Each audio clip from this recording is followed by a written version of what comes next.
Għal Jean-Pierre de Bono Martu Kristi l-leġislatura li jmiss mistennija tkun sfida fuq livell personali wara li l-elettorat f'dom it-tnejn li huma b'mandat fil-Parlament. Net News tkellem ma' dik li hija l-ewwel koppja eletta f'isem il-Partit Nazzjonalista minkejja li kellhom sfidi kbar.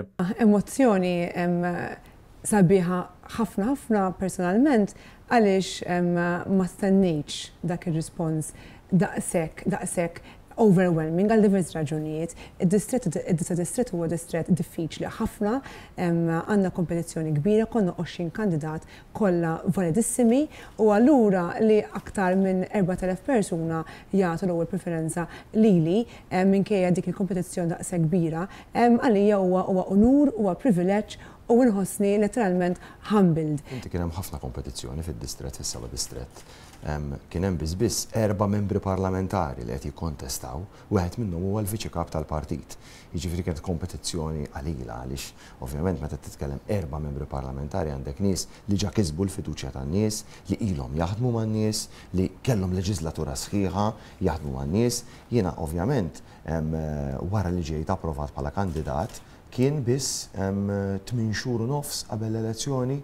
Għal din il-koppja l-kampanja elettorali xejn ma kienet faċli għaliex riedu jorganizzaw l-attivitajiet politiċi rispettivi tagħhom fuq distretti differenti u fl-istess ħin.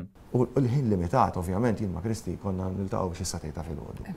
Naslu d-dar allura nitkellmu ftit flimkien u niddeskrivu minn xi jkunu għaddejjin. Filgħodu mad-9 nkunu ġa tlaqna tnejn li aħna. Jiġifieri anke l-ħin b'mod partikolari mat-tifla ikun ristret ħafna. Iżda fuq kollox kellhom iħallu għal ħin twil lil binthom mal-ġenituri tagħhom, tifla li għad għandha biss 2 sentejn u nofs. It-tifla bdiet tidrana. Jiena dal-aneddotu niftakar ġrali naf eżatti it-triq li ġrali, jiġifieri triq Pier Muscat ir-Rabat, kien is-sibt wara nofsinhar, kont qed nagħmel house visits u qabel bdejt il-house visits qed ħanċempel ftit lil Kristi ħalli nara kif inhi Kristi u kif inhi t-tifla. U Kristi kien hemm it-tifla ma' ġenba u qalt li ħakellimha ftit u ħadet it-telefon u kellimitni. Kienu għadhom l-4 ta' nofsinhar.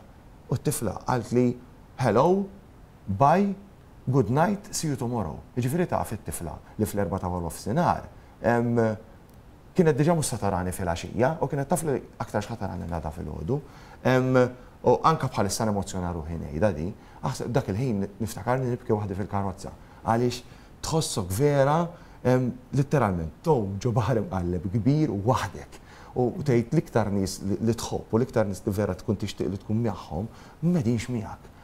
Waqt li lesti biex jagħmlu sagrifiċċji personali għal ġid tal-pajjiż u l-poplu Malti Wawċi, staqsejna lil Kristi x'parir tat lil żewġa mill-esperjenza tagħha fil-Parlament. Il-parir tiegħi huwa biex jibqa' ovvjament il-persuna li hu li ġoħan niċċejta miegħu ngħidu issa ara ma tinbidilx, però jien m'għandix dubju li l-esperjenza li għandu flimkien issa ma' din is-sfida l-ġdida challenge għal mixja ġdida, m'għandix dubju li jkun kapaċi quibbling used to master it kif dejjem għamel fil-karra politika tiegħu, ovvjament tibqa' viċin in-nies kif m'għandix dubju ħajjagħmel ukoll, allura l-parir tiegħi pratikament huma l-istess parir dejjem jagħti li hu.